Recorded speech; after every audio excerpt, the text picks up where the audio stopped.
Assalamualaikum warahmatullahi wabarakatuh. Teman-teman semuanya, perkenalkan saya Damara Salma Rasihah, mahasiswi dari Universitas Islam Siber Syekh Nurjati Cirebon, jurusan Pendidikan Agama Islam. Ya, di video kali ini saya akan melaksanakan dan memenuhi salah satu tugas ujian tengah semester dengan mata kuliah Sejarah Peradaban Islam. Kak, teman-teman semua, pernah nggak mendengar cerita tentang peradaban Islam di Asia Barat? Nah, untuk kali ini dan di video ini, saya Damara akan membahas tentang sejarah peradaban Islam modern di Asia Barat, mulai dari kemunduran kekhalifahan sampai berkembangnya negara-negara di Asia Barat. Yuk, mari kita bahas.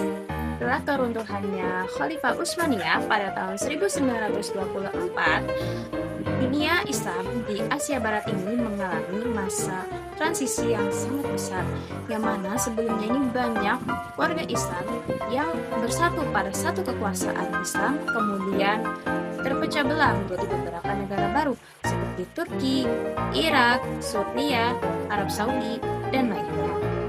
Nah, masa ini bisa disebut juga dengan masa yang penuh dengan tantangan. Tantangannya ini berupa penjajahan barat, konflik politik, dan sampai pencarian identitas.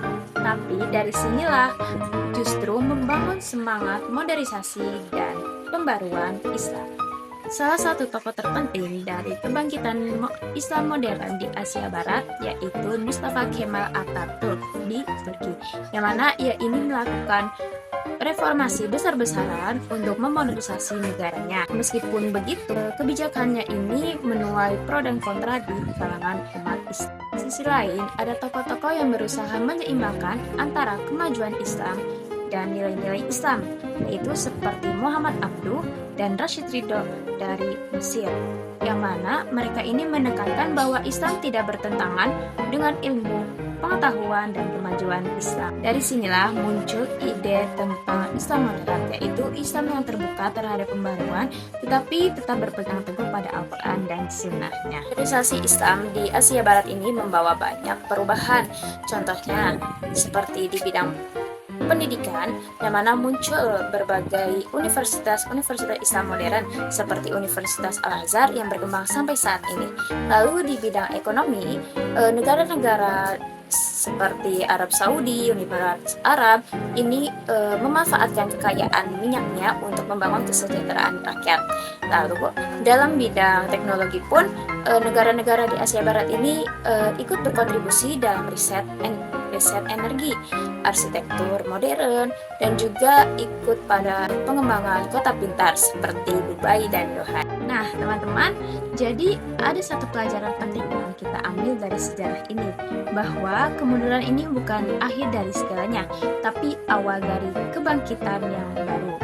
Yang mana umat Islam di Asia Barat juga pernah mengalami keterpurukan dan mereka bangkit kembali dengan menyesuaikan diri dengan zaman, tapi tidak meninggalkan jati dirinya dengan keislamannya.